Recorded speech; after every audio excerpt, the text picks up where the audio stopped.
This podcast is sponsored by nobody. Hey dudes, welcome to Splat from the Past, the only 80s themed horror and sci-fi show where things can get totally radical.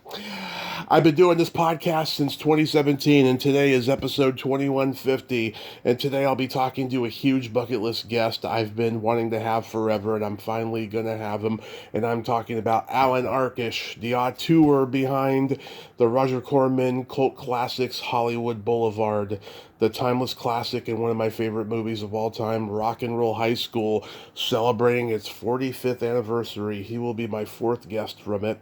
He also directed Get Crazy, which I've had many people from that one on as well. The Andy Kaufman movie, Heartbeeps. He directed many episodic TV shows, from Fame to Moonlighting to probably my favorite episode of Dawson's Creek, the detention episode. He won an Emmy for directing the Temptations biopic. He was nominated for an Emmy for directing Elvis Meets Nixon. And this is going to be an awesome interview today. I am so friggin' excited. Man, this guy, he was an usher at the Fillmore East back in the day. I got a lot to ask him about that, or at least some things to ask about that. You know, he directed music videos for Dokken and Bette Midler and Elvis Costello. I'll see how much of that I can squeeze in as well. It's going to be a great conversation. And Caddyshack 2 will not be mentioned, unfortunately. I love that movie, but Alan doesn't like being associated with it, so it won't be mentioned. I am sorry. So yeah, here is my interview with Allan Arkush.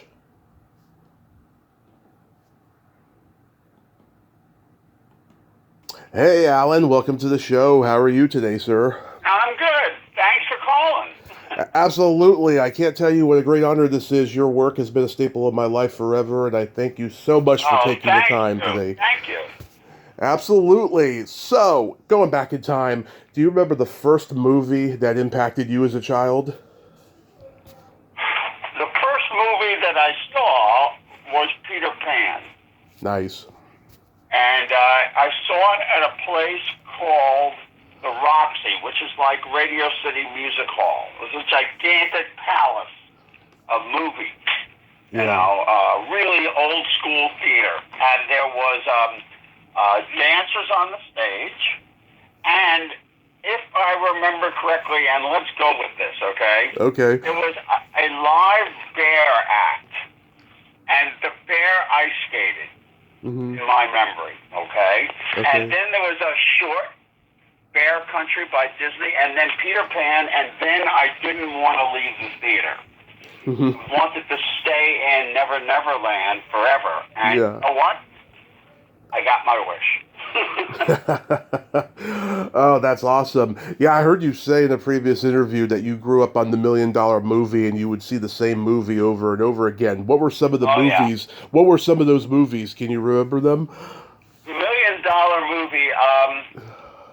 There was a movie about these bad girls in a school called The Bells of St. Trinians. Okay. And it actually made me pretty horny to watch that. Yeah. You know, that they gambled, they smoked, they drank. Yeah. They were cool, you know. And King Kong made a huge impression when it came on. You know, that was one that everyone in the school reacted to. I'm sure there were more in the RKO package because I think that's what they were running on $1 Million Movie, among other things. You know, Gun Again. You know, nice. These are all kind of boy movies. Yeah, probably the Hardy movies that Mickey Rooney did, and probably Little Rascals and stuff. Oh, Little Rascals definitely. Three Stooges definitely. The Marx Brothers had a major impression on me, and you can trace my taste and stuff from the anarchy of the Marx Brothers to Rock and Roll High School and Get Crazy. That's all. Yeah. I was big on the Jerry Lewis movies. I loved. Same here. The Nutty Professor, and I really loved the Geisha Boy and Rockabye Baby and all of those. I liked that Frank Taslin's touch of using cartoon imagery and cartoon techniques in a live action. That's how he started. He started at Looney Tunes. That's right. I hear he invented Porky Pig. Yeah.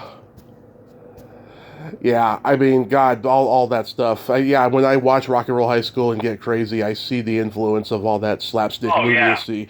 Yeah. Did your love of music start early on, or was that something more you developed when you worked at the Fillmore East? I really loved theme songs in television shows. And so something like the Davy Crockett TV series and a series of movies, and I loved that theme song. And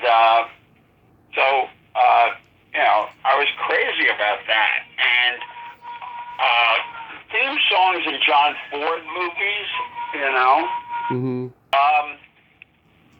So I had the Davy Crockett theme, and I had a couple other records, and I played them. I had like 3 or 4 records, and I played them heavily in intense rotation, and it drove my parents nuts. I had a little toy record player. They took the radio out of the kitchen, and they put it in my room, and that was it. The radio became my window into music, and there was a DJ called Murray the K. And Murray the K had a show called The Swingin' Soiree.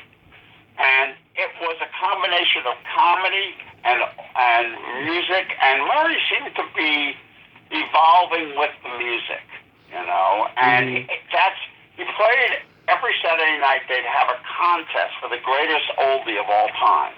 So we're talking like rock and roll has only been around for 5 years, 6 years. So I loved all that doo-wop music and those emotions that came out of that, music. When I listen to it now, I still hear how emotional and immediate it is. And now that I know that these are first or second takes and could be the only song this group knew, or had written, it becomes, very meaningful for me. And so I followed Murray, and when I heard Motown on the radio, Shop Around by Smokey Robinson. The best. And I think the first 45 that I ever bought for myself was Please Mr. Postman. Oh, love it. Marvelette. Yeah. And so I was listening to that, and then along came February 9th, 1964. Which was, according to scientists, the beginning of the Earth, of civilization on Earth. And the Beatles were on Ed Sullivan, and there was no going back. And so then I started buying Meet the Beatles and Bob Dylan's Times They Are Changing, and I saw Dylan at Forest Hills playing electric music. And this was like 65. And once I got into college and the bands that we know as the classic rock era were starting, and I was buying albums like Fresh Cream, a group called the Blues Project, early Jefferson Airplane stuff. I can go on The Doors. And so I had a radio show at this college, and that's where I kind of learned to play one song after another and do what was essentially mixes live. So when I went to NYU, I still started going to concerts, and I was really buying a lot of records, like Traffic's first record, and Moby Grape, and Country Joe and the Fish, and Grateful Dead, the band. And so I started going to concerts, first in clubs in Greenwich Village. And that's where I saw the Paul Butterfield Blues Band. And B.B. King. I was so astonished by how great B.B. King was. And they used to have concerts in Central Park. It was a Schaefer or Rheingold Beer Festival. It was like $2. And that's where I saw The Who once, and Love and Spoonful, and Odetta, and Little Richard. And the Fillmore opened in March of '68. Right. And so I had seen some concerts by then, and so I went opening weekend and saw Tim Buckley, Oh, yeah. who's Jeff Buckley's dad, Albert King, and Big Brother and the Holding Company. Oh, I talked to Peter Alpin from Big Brother and the Holding Company. Did you? Yeah. Met him in person once, too. Very nice man. Yeah. Did you ever see, like, Canned Heat?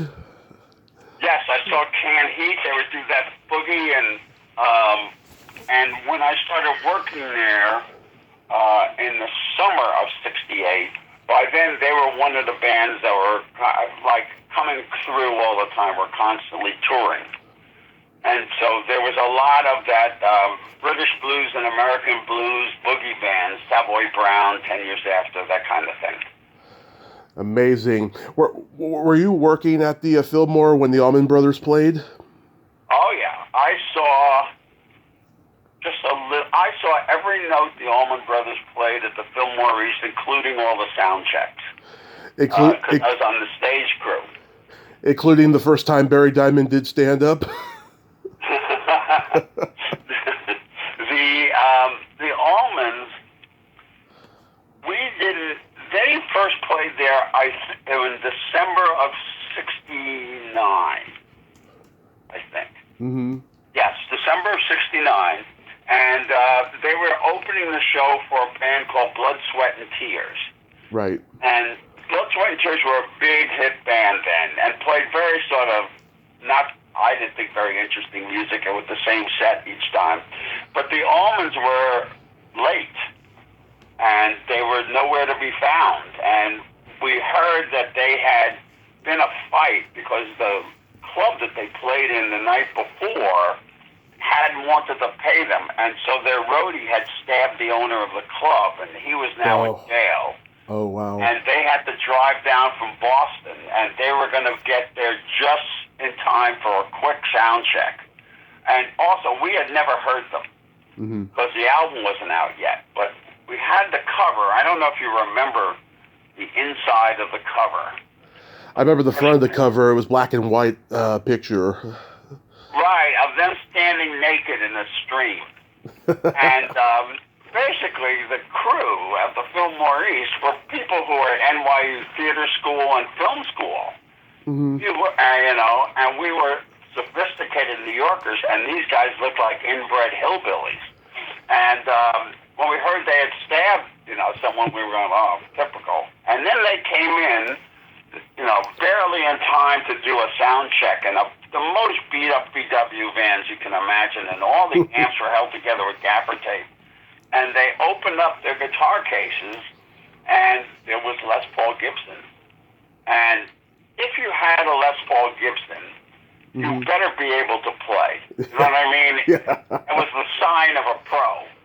And there's nothing gimmicky about it. And when they warmed up with Statesboro Blues, that was it. We knew right then and there how great they were. And after they played that first weekend, we took out a petition for Bill Graham to bring them back as soon as possible, because they were so great, but they could only play like 35 minutes. And so this was December, so Bill brought them back in the middle of February, and so they played on the same show as the Grateful Dead. And they played, the Dead and them played till the sun came up, Mm-hmm.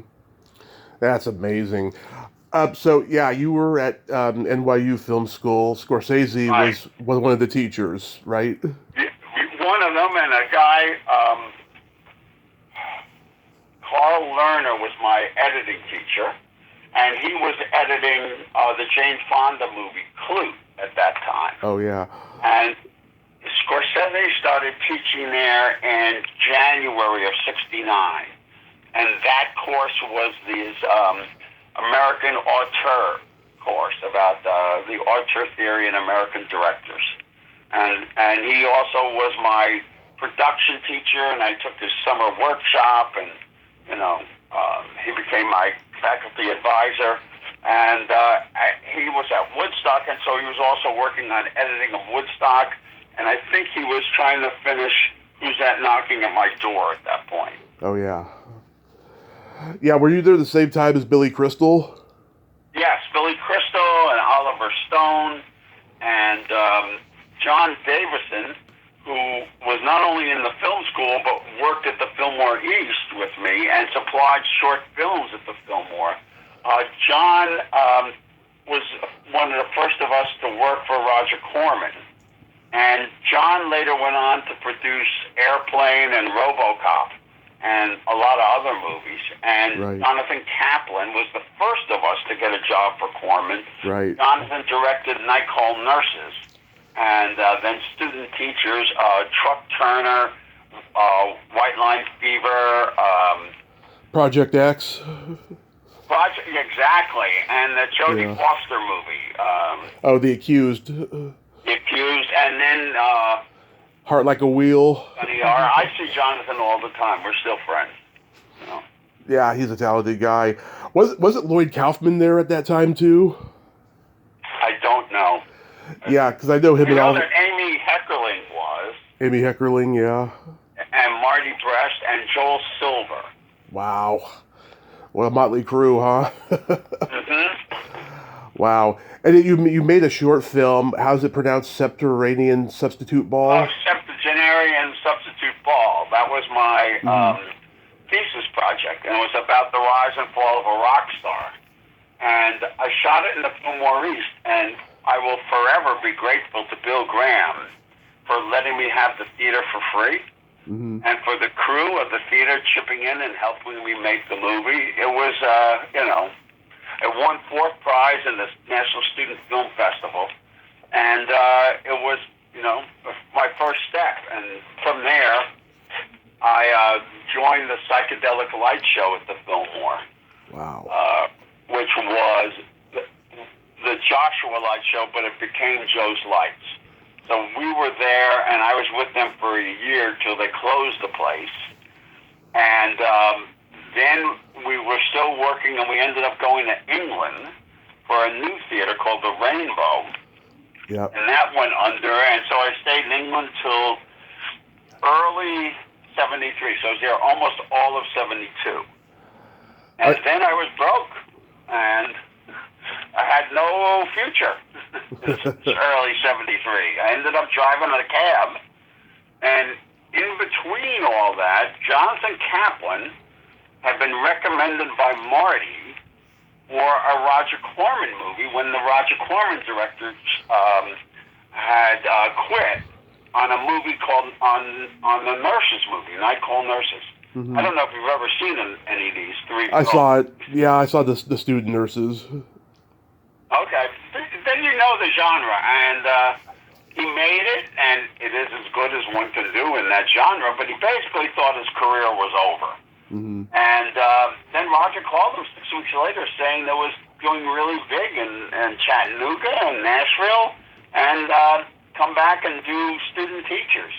So one by one, we all ended up going out there, and so I went out there in October of 74 and lived in Jonathan Kaplan's garage on the floor on a foam mattress. Wow.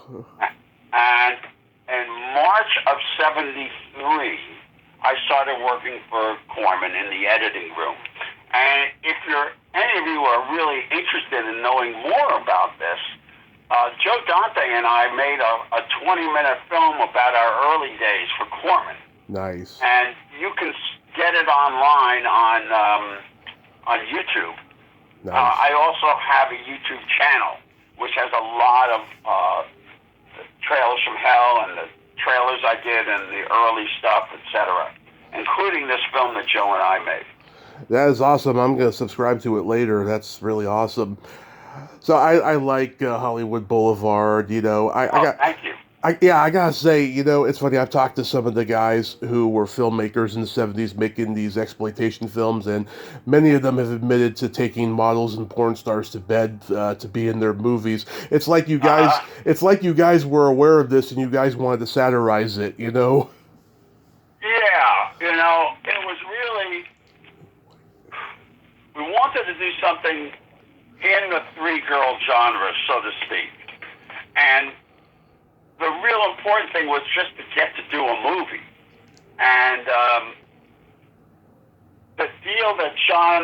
John Davis had made with Roger, because now we had been working for Roger for about a year, maybe a little more, and we had gained his trust because we were really good at cutting the trailers, and they were ironic and funny, but also we knew what he was selling. And you know, as someone like yourself who's knowledgeable, what this period was like for Corman in the 70s was a confluence of events and people. So we were a generation of film school kids who grew up on Corman movies. So we knew, and we grew up on these kinds of movies that he had made and in the genres that he worked in. So we knew all this stuff. And when we started to go to work for him, we understood the trailers and what those movies were trying to sell. Plus the fact that he started buying those movies like Cries and Whispers and Fellini's Amarcord and Small Change by Truffaut. He didn't have to tell us what was valuable in those movies. You know what I mean? He didn't have to tell us anything about those movies. We could discuss those movies and how to sell them pretty much as equals. And that caused a lot of creative energy. And so, because we were involved in so much of it, he trusted us. So he let us take the $75,000 or $60,000, I don't know how much it really was, and make a new movie in 10 days using old footage from the movies that we had been editing, the trailers. And we knew to do this because that's what Francis Coppola had done when he first joined with Roger. So, as you see, there's like a series of events, and we were lucky to all find each other at that point. And so it took about 5 years, so to speak, of development and pushing and trying to get it to make Rock and Roll High School, which had started out as a 3-girl movie called Girls' Gym. Right. You know. A couple of years ago, I talked to Jeff Kramer, and he told me he loves you and Dante and Corman, and that you are all great guys. Oh, yeah, we had a great time with Jeff. Very nice guy, very sincere guy, too. Yeah. I didn't realize Bill Malone played Robbie the Robot. I've talked to him, too. He's a nice guy. Yeah, Joe paid for the Robbie the Robot that night. I mean, we both got paid only $85 for directing, and our motto was 2 directors, no waiting. And we ended up putting our second week's salary, into the film. Now, I bought Candace Rylson's costumes, and Joe paid for Robbie the Robot. Yeah, and of course, Joe put him in Gremlins, too, Robbie the Robot. Yeah. He loves that guy. Yeah, sure. This was the first time you worked with Corman's regulars, Dick Miller and Paul Bartel, 2 legends who are passed away now. Were you close friends with those guys? I worked a lot with Dick Miller over the years. It was sort of like a club of all of us who were trying to put Dick Miller in as many movies as possible. Yeah. And also, in terms of Paul, I was very close with Paul, and Paul was, he was a patron to us. He was more experienced than we were. Yeah. That's why he is in Hollywood Boulevard, because we had never directed before. And Paul was going to show us how to direct while we were directing and while he was in the movie. So, and the same thing with Jonathan. And so I saw Paul all the time. We went to movies all the time. There was the New World Pictures editing room was pivotal to all of our development as filmmakers. Because we worked there 6 or 7 days a week. And for example, in 1976, I saw 460 movies. And that's, aside from working in the editing room and watching film all day, and Joe, Dante, and John had a 16-millimeter film collection, hundreds of movies. So we would watch them. This is before VHS. So that was they curated my 70s, you know. Mm-hmm. It was like being monks, you know. We were dedicated, and our religion was cinema. And and Paul was part of that crowd, and he would come by. We all go to lunch, and so at the lunch table, it would be sometimes Ron Howard and Jonathan Demme and Paul Bartel and, you know, Tina Hirsch and all people, Mark Goldblatt, who later went on to edit Terminator and Terminator 2 and many other movies. Right. There was a lot of people there. Louis Teague. Yeah. David Cronenberg when he was in town. You know, we even took Truffaut to lunch once when he came to look at the small change trailer. We took him to Hamburger Hamlet. That was big time. Yeah. I've heard about the Hamburger Hamlet. A lot of people used to hang out there. Yeah. Wow.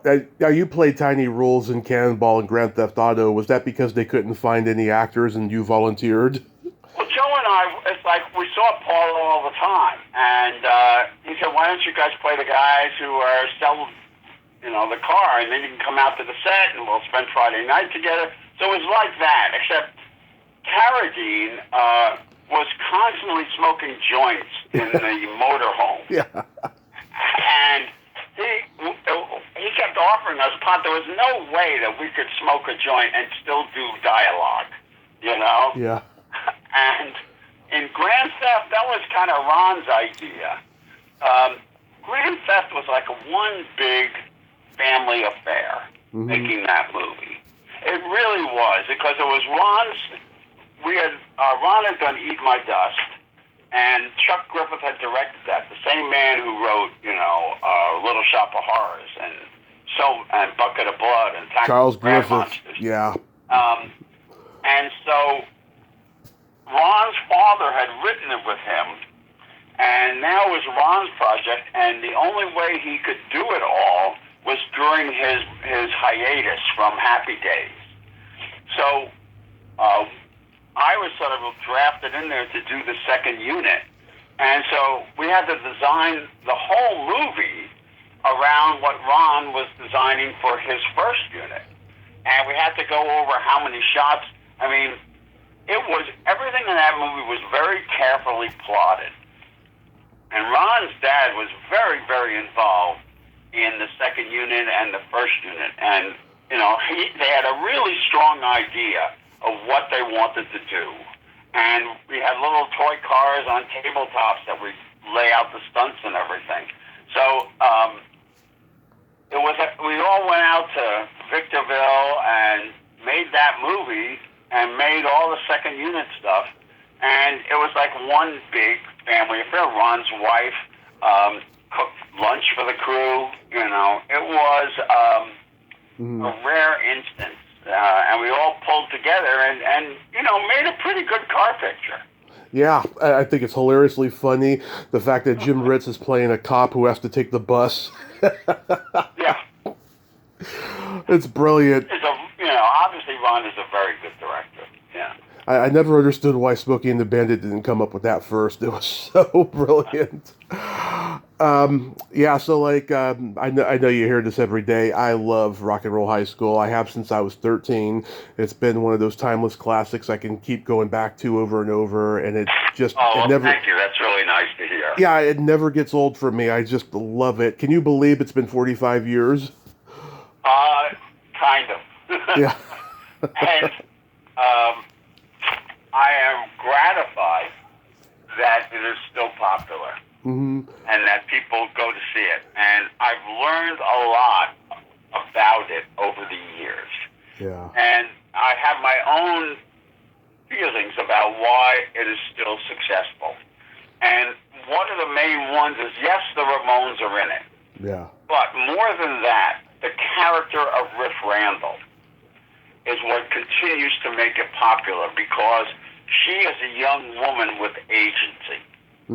And there were no movies about young women with agency. That most women in movies in PJ's age and category were the friend, the girlfriend, nudity, and that was not what this was. And it's rings true for so many young women. And when I go to concerts, when I go to see the movie, it's mostly women, you know. And I've had so many people I've worked with come up and tell me how important that movie was to them, and how, you know, they felt constricted in high school, and that movie gave them license to be themselves. And that is, you know, really gratifying.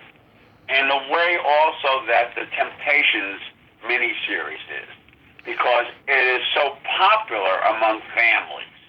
And people buy it and it becomes a regular. Every year they watch it together as a family.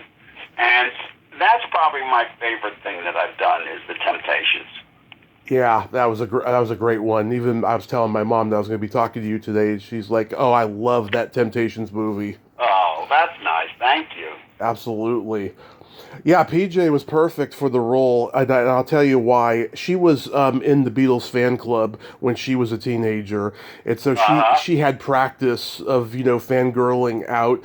You know, you talked earlier about the Beatles on Ed Sullivan. Yeah, I talked to the president of the Beatles fan club, Debbie Gendler. They were both going to school together, and they were both in the fan club. She told me that PJ was in the club with her. I was like, oh my God, she really was Riff Randall. Yeah. And Riff Randall is based on the women who used to come to the Fillmore East all the time. Oh, yeah. Were huge rock fans and would dress up and try to stay and see as many shows as possible, you know, in a weekend. Yeah. I've been blessed to talk to PJ and Day and Alex Elias, and I met Clint Howard and Marky Ramone at conventions, and Dick Miller before he passed, and you know, I can't imagine anyone else in their roles. It's like one of the best casts ever. And you know, I know that you tried to get Cheap Trick and Todd Rundgren before the Ramones came. Oh, let's not talk about that. I'm so sick of that. You're sick of that one? Yeah, I don't blame you. Yes, because it's so. People are fascinated by it, and it was so tangential to the process. Yeah. You know, we had to get a band. And what's more interesting is, who do you choose to be the band in Rock and Roll High School? I mean, I want you to think about it. Mm-hmm. Forget the movie exists. You're developing this movie. Right. The mid-'70s, you know, late '70s. Who would you think would be a good choice? I can't imagine anybody but the Ramones. And the issue is that most rock music is pretty self-serious, you know? Mm-hmm. And so we could not make this movie, and they're a great band, with The Clash. Mm-hmm. Because even though they do White Riot and stuff like that, and they stand for a rebellion, their music would kill the comedy. Right. And we knew that we could get away with blowing up the high school only if this was a funny, silly comedy. Right. That was the issue in finding the band. And when we met with Todd Rundgren, he very astutely said, I don't really want to do a comedy. I was hoping this, you know, after reading this, I thought, well, why can't it be more like like Lindsay Anderson's If? And that was a really astute comment, because If was a huge influence on me in making this movie. And so he didn't want to do it, and we needed something with humor, and Cheap Trick was an obvious choice, and they were just starting to happen.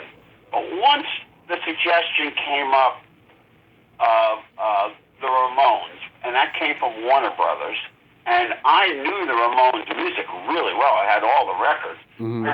I sort of started plugging not just the music, but the concept. See, that's what's interesting. The idea that a young girl like Riff Randall, who could have been a cheerleader last year, you know? Yeah. She's not a real punker, you know? Right. That she would love Joey Ramone and the Ramones.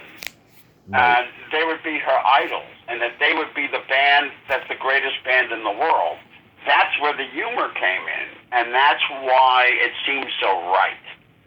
Right. You know, that it fit the narrative. And I love the music, and I thought, this could really work, because to me, the Ramones sound like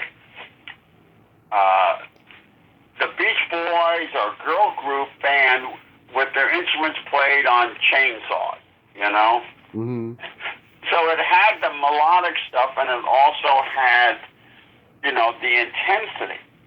And one thing I've learned throughout my career, and that I still teach now, is if you want to take the audience somewhere that they've never been, you want to do something that would seem experimental or seem really different, you have to give them something that they can hang on to.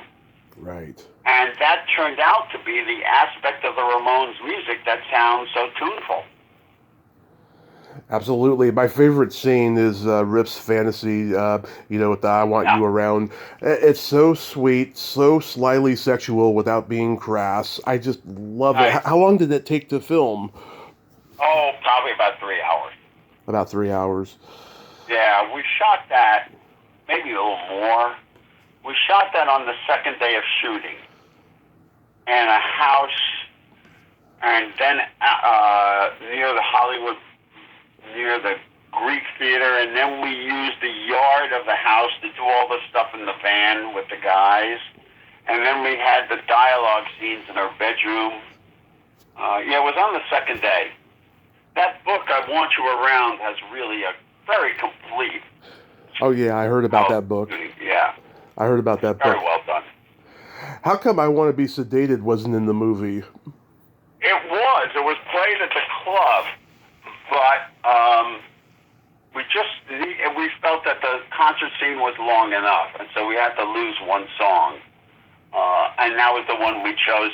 The other songs were tied into action, and were chosen for that. I mean, when you choose a song for a musical movie, you have to really think in terms of context, which is why a song like She's the One is in the movie, and it's not a particularly well-known Ramones song, and they didn't particularly want to do it, but it says what's going on with the story, Yeah. And I knew that California Sun would be great for the chasing because of the guitar breaks.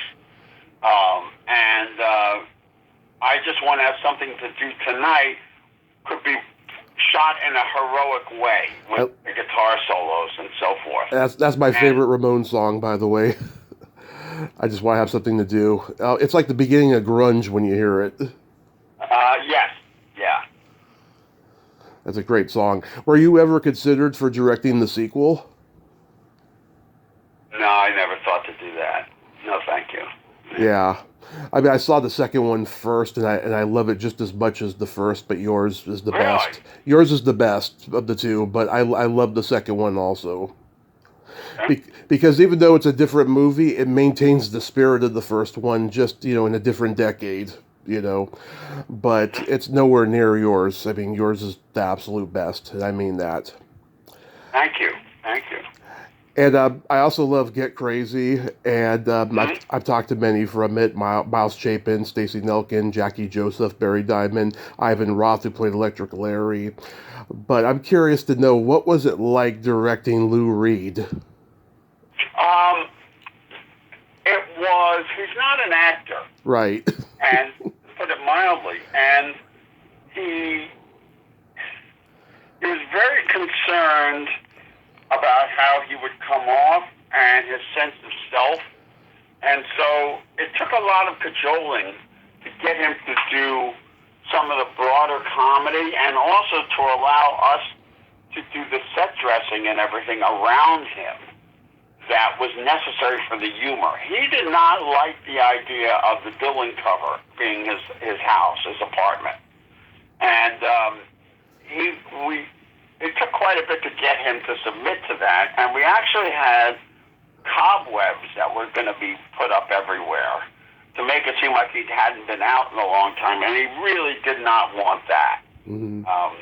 So things were a lot of negotiations. But on the whole, it was great to spend time with Lou Reed. And after a while, he didn't like the movie at first. Yeah. And after a couple of years, I ran into him, and he said how much he loved the movie now.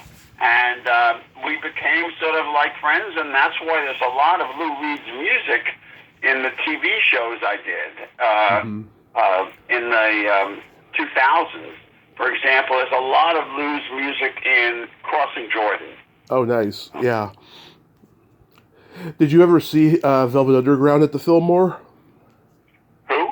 The Velvet Underground? Underground never played the Fillmore. Oh. That's a band I stupidly didn't go see them, and they were playing around the corner in a bar all the time, and I thought, well, there'll be no problem going to see that. And I didn't go. Yes, they never played the Fillmore, and neither did the Beatles, and from the classic rock era, those are the only two bands I didn't see. I mean, I saw the first Led Zeppelin tour, and obviously the Who a lot, like 20 times easily, you know. Yeah. And the Grateful Dead 30, 40 times just in that period. The Jefferson Airplane, Jay Giles Band. There was, plus Bill Graham used to book, I don't know what you call heritage music, Fats Domino, Chuck Berry. Oh, yeah. Ray Charles, Bobby Blue Bland. And so we saw a lot of the classics, as well as Miles Davis played there, Rahsaan Roland Kirk. So I got an incredible musical education during that period. Yeah, because I know the Velvet Underground, they were like the house band at Max's Kansas City. Yeah. And I was working on the weekends, and no point in going out after, 3 a.m., and had to be at work the next morning, next afternoon, so. Right. How did you come to find Laurie Eastside?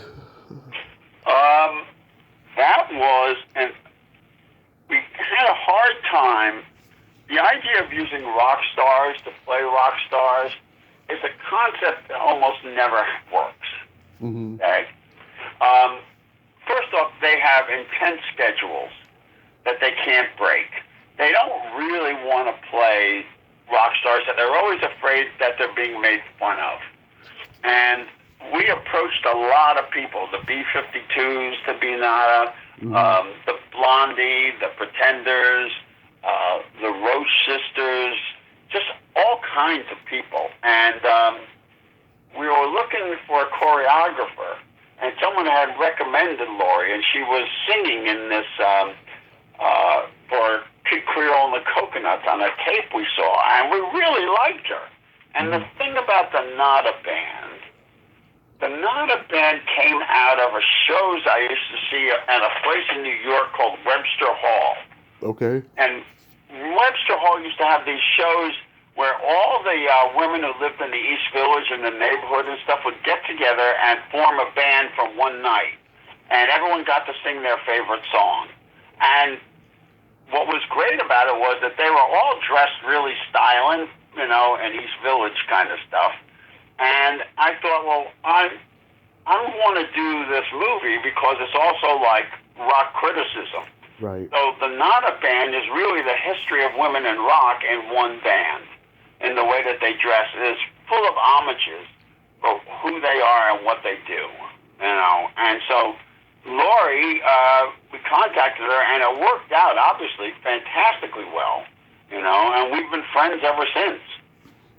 Yeah, I talked to Alan Holzman's wife, Susan, who was the keyboard player in her band. Yeah, she told me she liked her a lot. She thought she was remarkable. Now, have you seen the new Get Crazy Blu-ray? No, but I've heard about it. It's really great, and there's a lot of very cool Blu-ray extras on it that we did. We did a couple of films, and we tell a lot of great stories, and that stuff is all available on my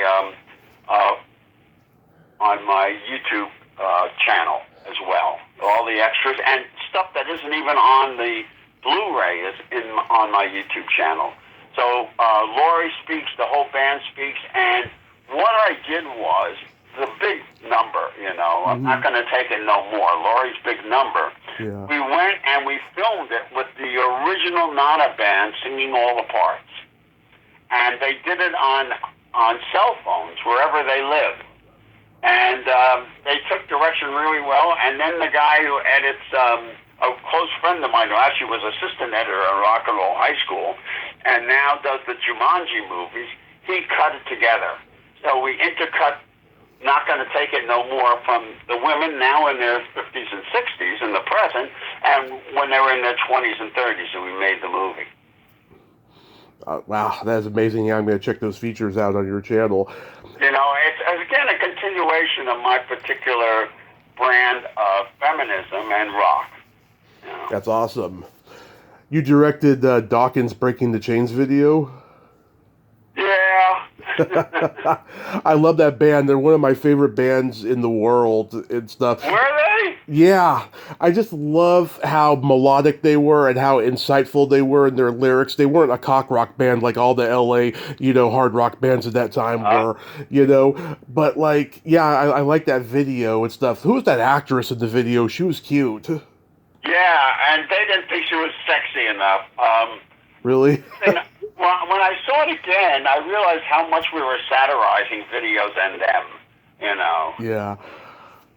Yeah, I love... the Beast of Burden one is the best one that I did. Oh, with Bette Midler and Mick Jagger has a cameo? Yeah, that turned out great, Yeah, what were they like, though? Because I've heard they could both be kind of diva-ish.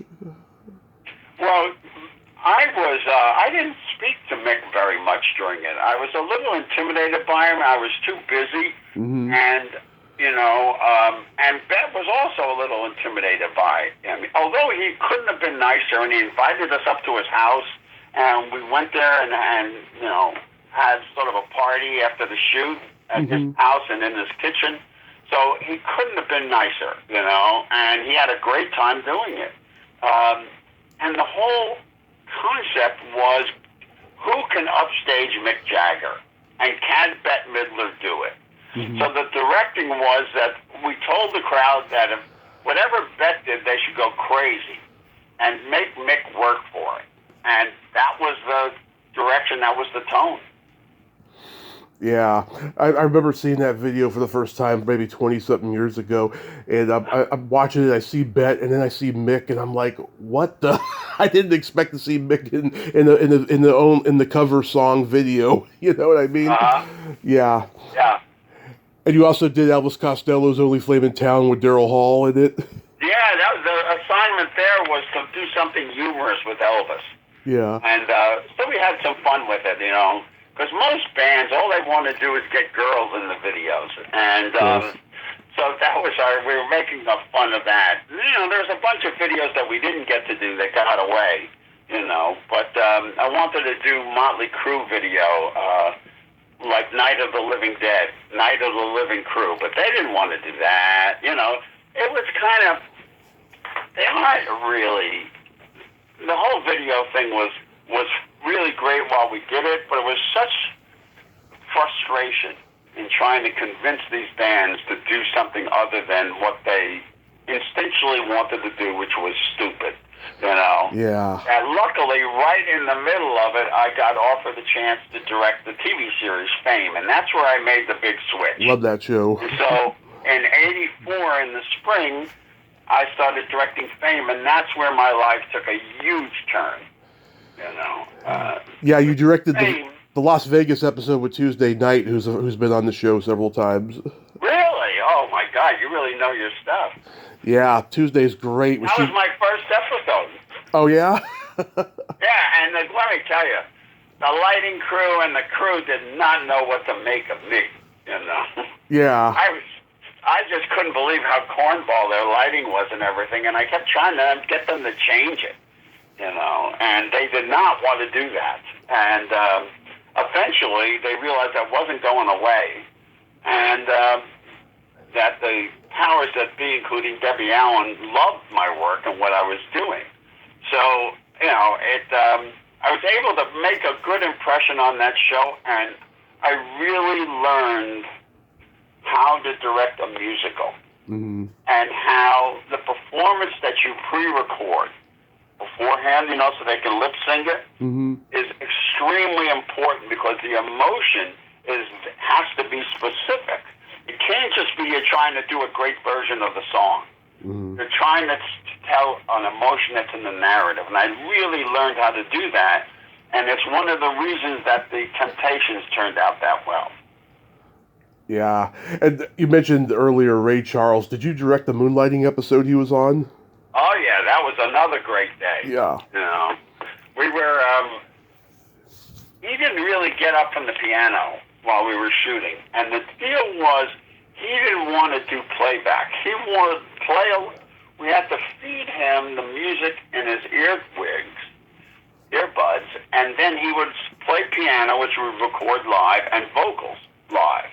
So he didn't really get up from the piano much. We didn't do a lot of takes, but Bruce and I are sitting there. I can't believe we're sitting on a piano bench with Ray Charles, you know, and Bruce says that his mother loved Ray Charles, The Sound of Country and Western, one of the great albums. Yeah. And he said, "How, you know, You Don't Own Me was her song, and she loved it." And Ray all of a sudden starts playing it and singing it on the set.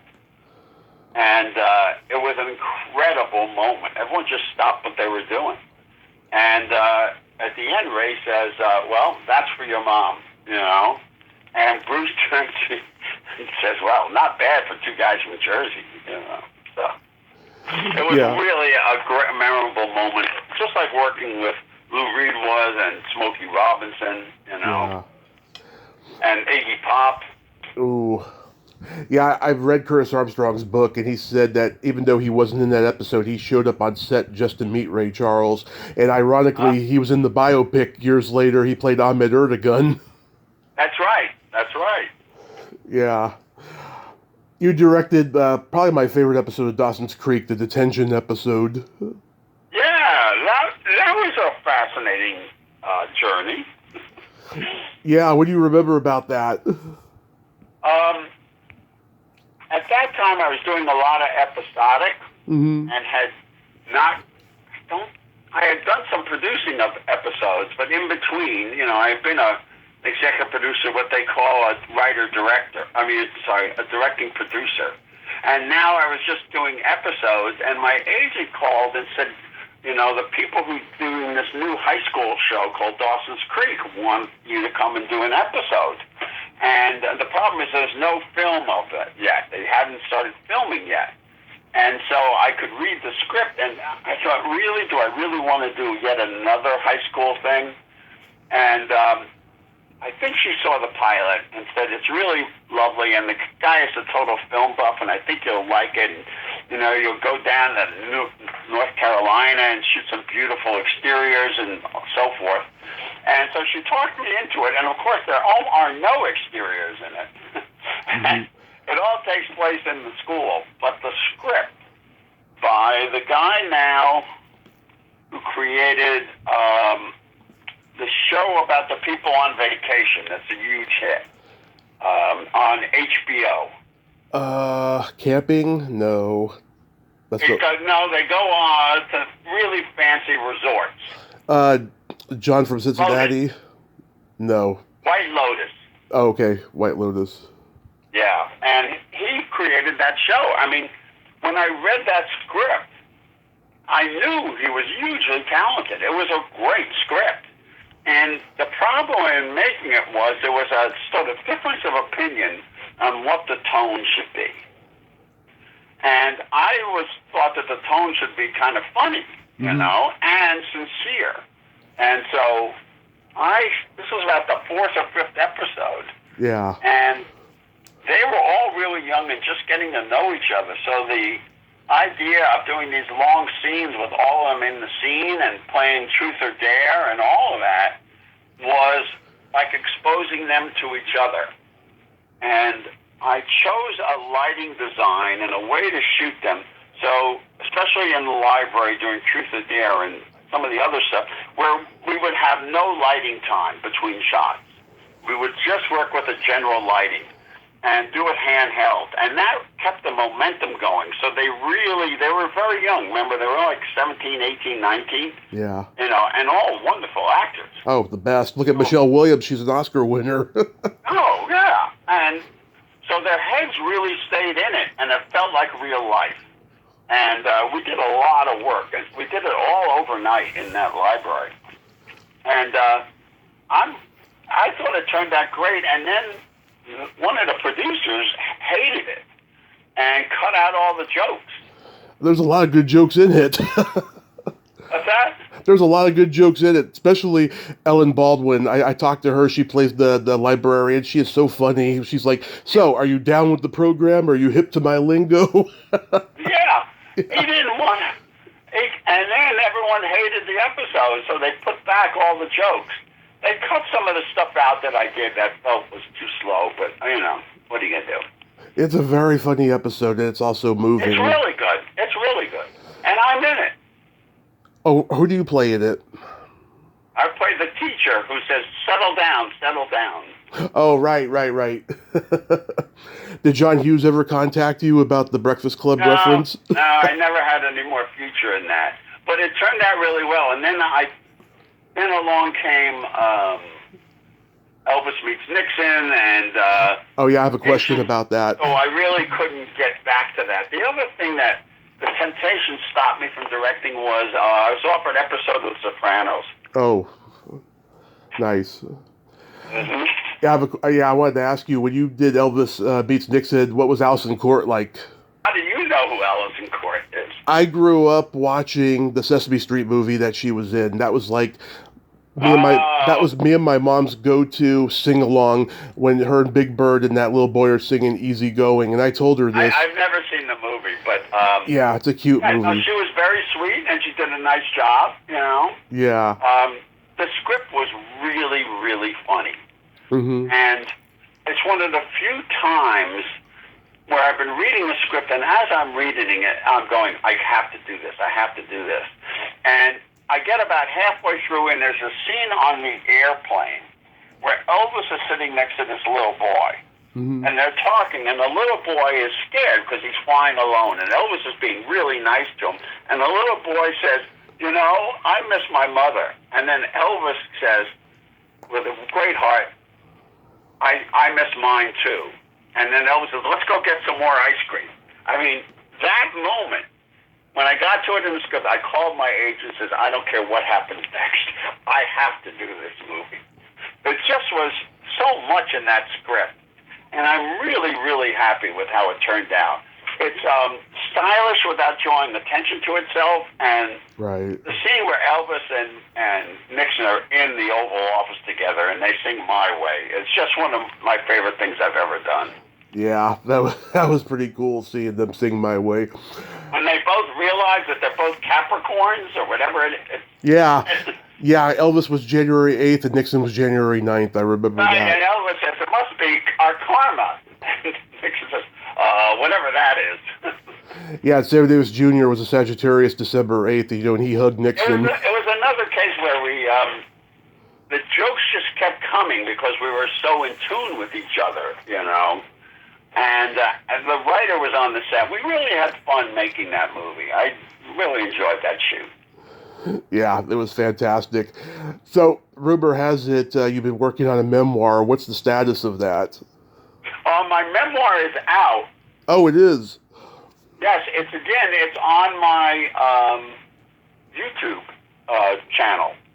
What I did was, I did the memoir, speaking directly to the camera in a series of monologues. And okay. So there's like 14 chapters, and they carry me from my earliest part of my life to just before I went to NYU. Mm-hmm. And I'm going to pick it up after that at a certain point. Nice. And it has illustrations and all kinds of stuff. So, yes, I've been working on that, and it's sort of my life as a baby boomer and all the things I went to. And, I enjoy doing it as it's almost like a comic routine, Mm-hmm. It's influenced by Woody Allen's way of doing his early comedy stuff. His slapsticky stuff, yeah. Yeah. Like Bananas and Sleeper. It's all there. It's all there for you. What's the name of the channel? It says Allan Arkush channel, Okay. And it's on YouTube. It's just Allan Arkush channel.